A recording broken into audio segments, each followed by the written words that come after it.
Hari Om. Let's start with the prayer. Om Samasta Jana Kalyane Niratam Karunamayam Namami Chinmayam Devam Sadgurum Brahma Vidwaram Vasudeva Sutam Devam Kamsachanura Mardhanam Devaki Paramanandam Krishnam Vande Jagadgurum Tvameva Mata Cha Pitattvameva Tvameva Bandhusya Sakhattvameva Tvameva Vidya Dravidam Tvameva Tvameva Sarvam Amadeva Deva Tvameva Sarvam Gurudeva Deva. Hari Om. We are doing the Vedanta Sangraha of Sri Ramaraya Kavi, and we are at the third chapter, and in that we finish paragraph 6 that describes the 6 pramanas, and tatra pramanam shadvidham pratyaksha anumana upamana sabda arthapatti anupalabdhi vedat. So this is from the Advaita point. There are 6 pramanas starting from direct perception or direct knowledge, because it includes both the external sense stimulated knowledge as well as the internal perceptions, like I am happy, I am angry. These are directly felt, and there is no intermediate process involved that I had to. But actually problem is in the pratyaksha pramanam, there are 2 aspects involved if you really analyze carefully.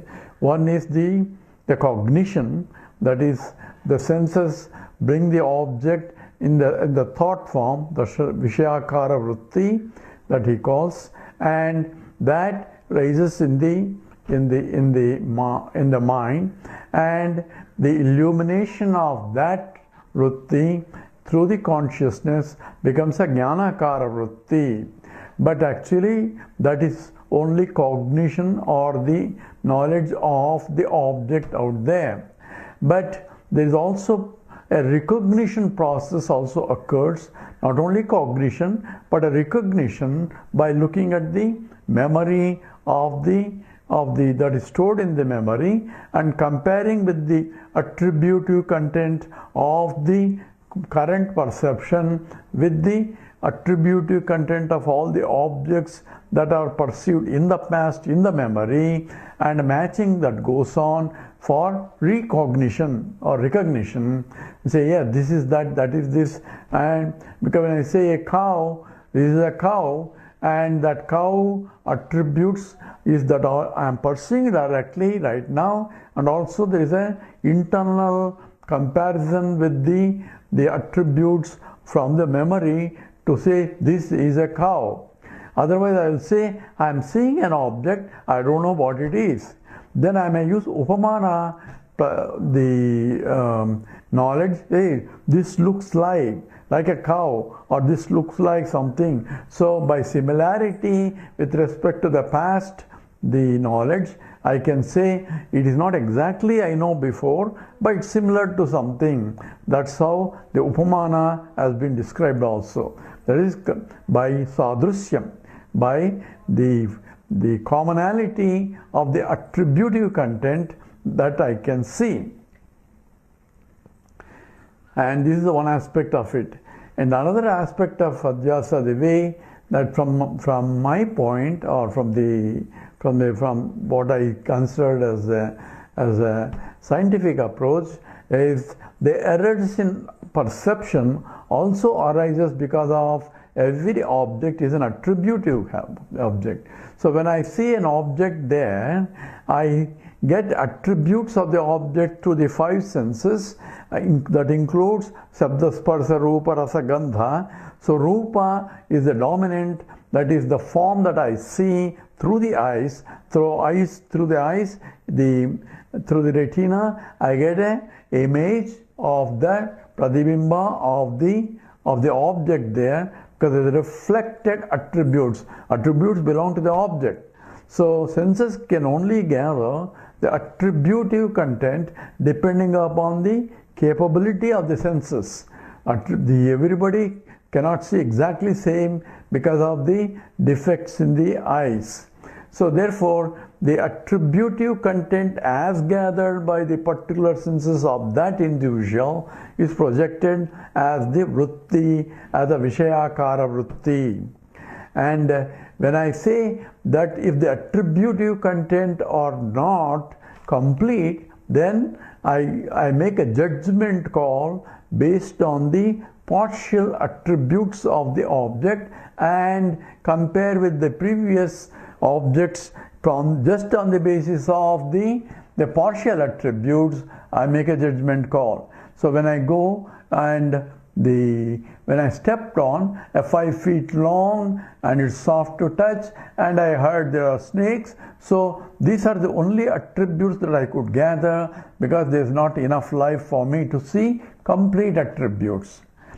And that attributive content is brought in to my mind. So Vishayakara is right now based on the partial attributes, and the judgment call that it is a snake comes from the memory because of sadrusyam, similarity between what I see the attributes versus the attributive content of the snake, as well as rope also.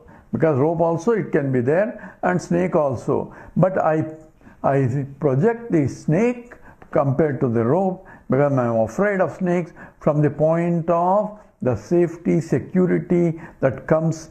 The instinctive protection makes me to prefer that it may be snake. If it's a rope, no problem, but a snake there is a problem, so I better get out of it. So this kind of comparative, in the recognition process, the errors are committed. So adhyasa comes in from the point of not just the cognition. The cognition involves partial attributes, and that partial attributes are not sufficient enough to discriminate what is there versus what I think it is there. If what I think it is there is what is there matches, then it's called prama. If they don't match, then from the point of mind, it looks like a prama, but it gets be negated because the prama has been defined as abhaditam. Abhaditam is non-negatable. Then only it's called prama. Otherwise, it is brahma. And similarly, when it comes to shell silver, what do I see?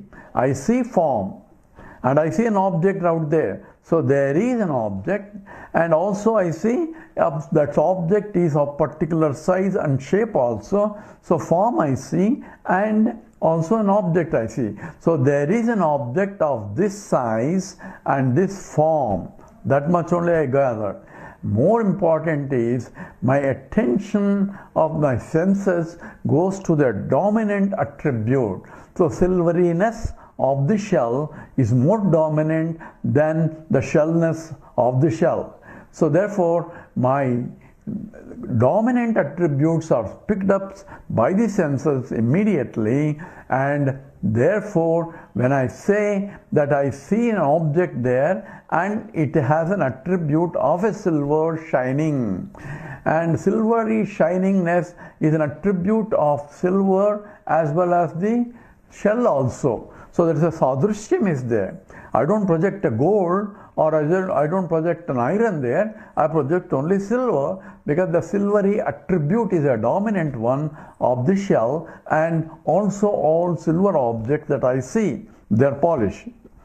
So therefore, when I say this is a silver, that silver that I see is of the same shape as the shell. And thinking that it is a silver, because I am going by a dominant attribute. So here thing is, the senses pick up partial attributes or a dominant attribute of that quickly and make a judgment call until or unless I get additional attributes, so that the change in the knowledge takes place when I get additional attributes. If the additional attributes contradict the previous attributive content of the object that I have made a judgment call. So when I pick it up, I know it is a silver. At least that's That's what I am from my point. So when I picked up, then only I got additional attributes of the shell for me to make a correct call in the. So Vishayakara now has additional attributes also besides the silvery attributes. Silvery attribute is still there. That's natural to the shell also. But now I picked up the additional attributes which negates or the baditam of the silver that I projected. Now I know it is a shell. So it's not a silver, it is a shell. So people are familiar with the Eureka story where the Archimedes was given the big crown and it looks like gold, but all that glisters is not gold, but it is a glisteriness, and also the characteristic of that you could find is the gold. And a lot of people get duped by that. So Archimedes, the king, gave him to make sure that it is gold without destroying the crown. Okay, you cannot melt it to know whether it's gold or not. So it's a scientific problem. That's how he came up with the Archimedes principle, because the gold weight in the air is different from gold weight in the water compared to different elements, because each one has a what they call a specific gravity that determines gold is different from a iron and so on. So when he got the idea, it says, the story goes that he ran into the street, Eureka, Eureka, without even dressing up, because he was so excited, obviously. But our point is, just as all glitters is not gold, implication is by glitteriness, which is a dominant property of the gold, people make a judgment call without having complete evaluation of all other attributes. And in the case of a gold, what Archimedes principle tells you is that property cannot be by perceptual property, it has to be deduced an inferential property, and on that basis only he could determine that it is a gold, not iron, and so on and so forth. So therefore these are all the adhyasa, or whether it is the correct or incorrect, a superimposed error, falsity of the reality. Is it really gold or it's a false gold? And that can only be done by unless I get complete attributes. Now same thing applies to the world and the Brahman. So there are common attributes that I make a judgment call looking at the world, and says asti. Asti means it exists. So existence is coming from the Brahman, and the consciousness as well as the Anandam. I am happy with this, I am happy with that. Ananda is not from the object, from Brahman only. So such the Ananda aspects of it are being expressed and through the object. At the same time, it is inert, and also it is a transactable, finite, and so on. So Brahman cannot be known by other the five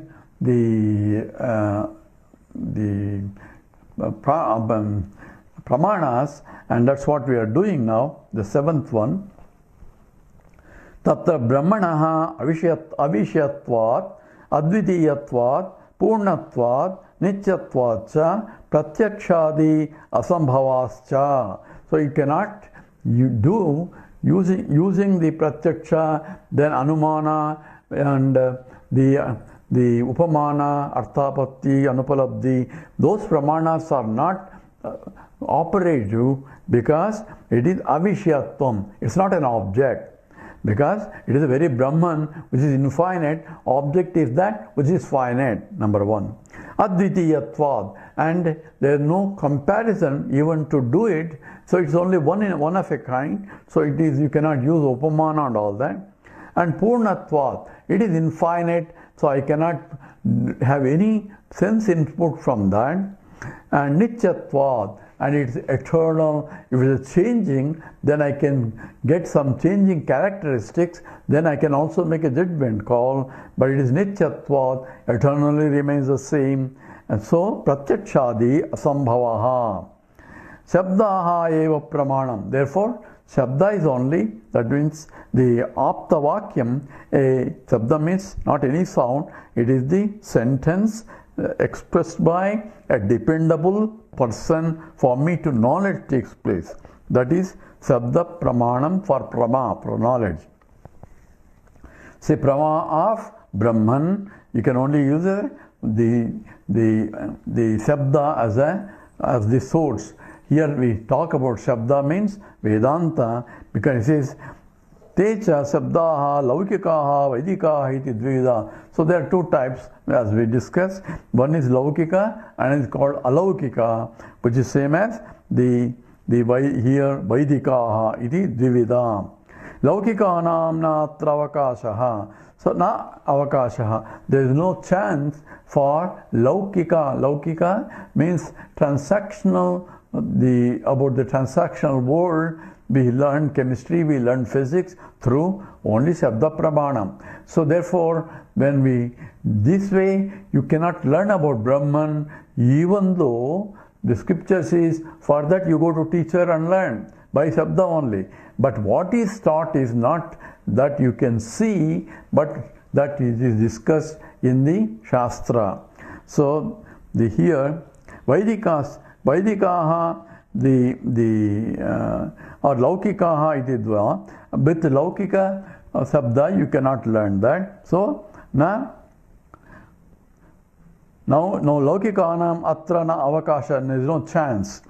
Vaidikascha, about the Vaidika, that is about the Vedas, Vidhi, Vidhi Paraha, Nisheda Paraha, Brahma Parascha, iti Trividaha. So here he differentiating three types. One is Vidhi Para, one is the one has to do, Vidhi means that must be done, and Nisheda, that should not be done, and Vidhi, Nisheda, and Purva Veda Sthanam, Paranam, and the about Brahman. These are the three things that can be learned from the Vedas. One is Vidhi Vakyam are there, and Nisheda Vakyam are there, and also Vedanta Vakyam or Brahma about Vedanta also is there. So in these first two things, Vidhi and Nisheda are Purva Veda Sthanam na atra upayogaha. This is not useful about the Vidhi statements and also Nisheda statements. That means whole Karma Kanda is nothing but Vidhi and Nisheda, what do's and don'ts only. That means there is an action involved, and that's only the whole Karma Kanda. That's why it's called Karma Kanda, and that has no chance in explaining that which is beyond karma. So that's why that says the only when I analyze that I cannot get by happiness by any karma, then only parikshalokan karmachidan brahmano nirvedamaya nascha kruta krutena. It's not possible through the karma kanda, then only go to the jnana kanda. That's what it says. So therefore, it's first part of it, which is a big part, is not useful. Now upayogaha. So pariseshat Vedanta Vakyānameva iha upayogaha. Therefore, by process of elimination, we eliminated all other pramanas, Shabda only, of which we eliminated Laukika, and even in the Vedas, we eliminated the Karma Kanda. So only thing left is only the Jnana Kanda of the Vedas. So Pariseshat Vedanta Vakyānam eva iha upayogaha. They are only useful. Vedanta Vakya is Upanishad Vakya. Tanicha Vedanta Vakyani Nirdharmaka Paramananda Bodha Swarupam Paramatmanam Sakshat Bodhayitum Asektuvanani Santi. Tani, even there, Vedanta Vakya, even the Vedanta statements cannot really explain Nirdharmaka, that which doesn't have dharmas, that means that doesn't have attributes, and Paramananda Bodha Swarupam, that is of the nature of pure, infinite and consciousness, Paramanandam, and Bodha of the nature of the consciousness, and also Ananda Swarupam. So Anandam and consciousness Swarupam, obviously it has to exist. So Satchidananda Swarupam. So Paramatmanam Sakshat Bodhayitum Ashaknuvanani Santi. So directly to teach that this is Brahman cannot be done because of these reasons. One is, it doesn't have any attributes and it is of the nature of pure happiness. You cannot say this is happiness. What is happiness? This is happiness. You can only experience happiness but not explain happiness. So therefore, Bodhayitum Ashaknuvanani Santi. Adhyaropa apavada nyayena kanichitu lakshanaya kanichitu cha bodhaya masu iti pramana nirupanam. So here we use the word. How do we teach that? How does the Vedanta teach us? Vedanta doesn't say this is Brahman. So he says Adhyaropa apavada nyayena. So introducing now a term that is used in the Advaita Vedanta. It's called Adhyaropa apavada nyayam, a logic of Adhyaropa apavada, superimposition and negation. These are technical words. And Kanichitu Lakshanaya, Kanichitu Bodhaya Masu, Kanichitu. In some respects, this is done in this way. So in the Vedanta, if you look at the Upanishads, there it is discussed in terms of Adhyaropa apavada nyayam. So some scriptures in some Upanishads emphasize that aspect. And Kanichitu Lakshanaya cha bodhaya masa. So some scriptures explain this by Lakshana Vakyam. Lakshana Vakyam is indicatory definitions. They cannot define it because the Yato Vacho Nivartante Aprapya Manasasaha. Vedanta itself says no words can reach there. Then how can scripture describe? Because scripture is a pramana, you say. And you say no words can describe. And scriptures are pages of description which cannot be described. And Brahman you cannot see, and Brahman you cannot experience, and Brahman experience means experience as an object you cannot, and you cannot explain. At the same time, there is a explanation of the Upanishads, and there are bhashyas explaining that, and so on and so forth. What does that mean? It means only how that which cannot be explained can be explained or pointed out by a proper language, by a teacher, and lifting the mind of the student to look in the direction. One is Adhyaropa apavada, by say you take this as a Brahman. Once you mature enough to take that, then they say that's not Brahman. Go to the next level, take that as a Brahman. Then when you discover that is Brahman, then the teacher says that's not Brahman. Go to the next level. Like that, it is called Adhyaropa apavada. Superimposing that is Brahman, so concentrate on that. So say, where is God? Say, I want to see God. Where do you see God? Every scripture says God is everywhere. But everywhere I don't see. Okay, go to temple. Go to temple, and there if you see that is God. Oh, these Hindus are idol worshippers. No, they are not idol worshippers. They worship an idol. When you want to salute a nation, what do you salute? The whole nation is everywhere. You cannot salute, but therefore you put the flag, a symbolic picture, a cloth with some design, and say this represents America, this represents India. Not that cloth with that really represents, but for the purpose of identification as expression of my gratitude or my admiration, I make a representation of it, a symbolic representation, and chant that. Therefore, when I am saluting the flag and also chant the national anthem, and it's not considered as an idol worship, but when a Hindu goes and chants the chant the sloka about Vedantic sloka where it talks about the whole world, universe, the great creator, using that idol, that's called idol worship. I mean, it's a stupidity only. So no one worships an idol, but everybody worships idol. Both statements are right. No one, even Hindus don't worship idol. What they worship is the ideal that is represented by that. So if I want to see where is the Lord, go to a temple and see that is the Lord until your mind evolves. And once the mind evolves, then the scripture itself takes you to next level. Say, go to the next level, and that is God. So here in the Kenopanishad, a student has been going to a temple and trying to see by upasana, meditation and all that.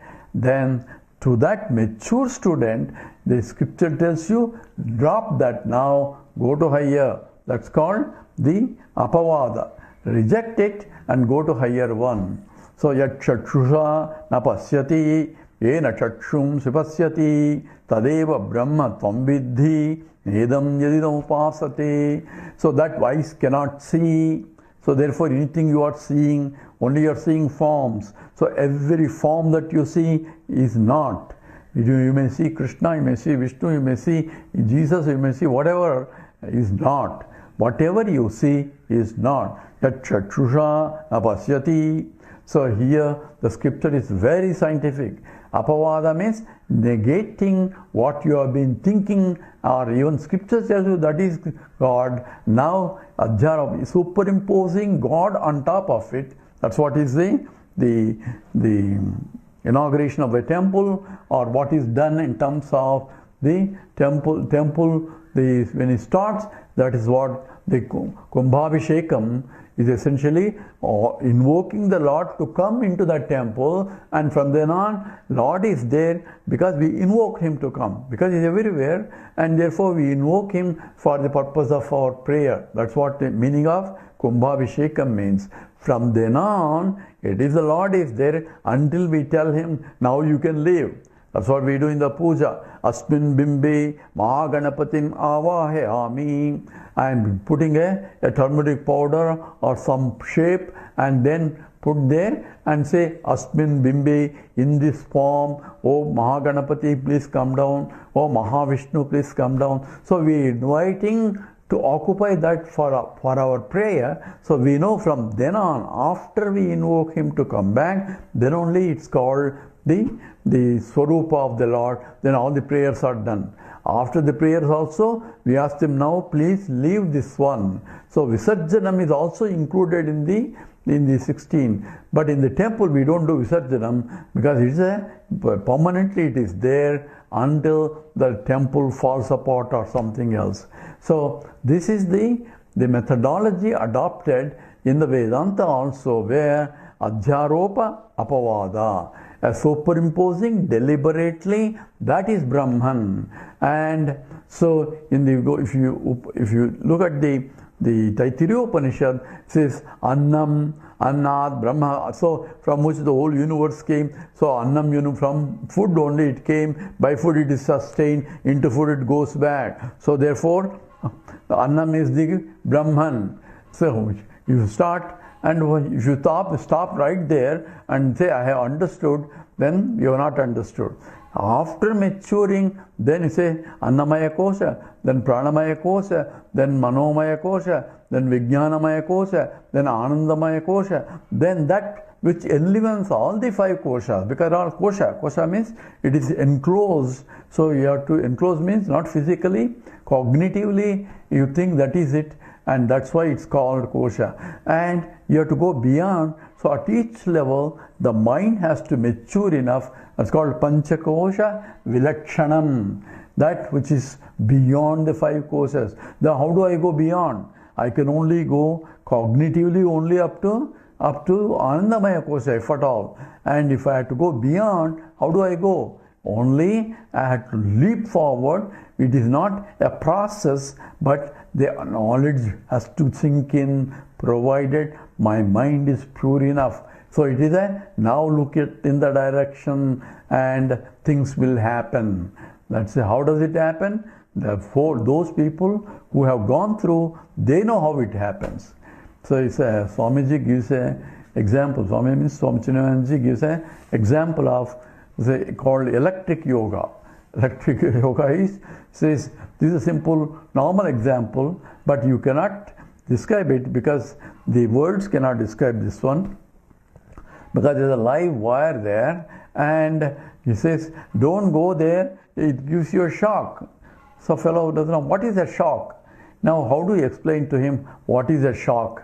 Says, oh, it is something, and all words meaningless was hu ahamannam ahamannam ahamannam amannado. So words are coming out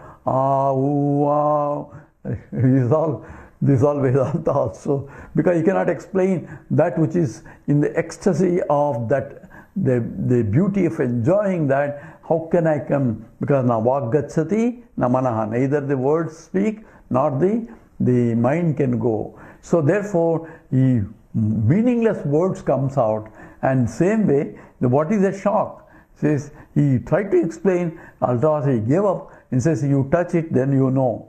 So when he touched it, he also started those mantras came out.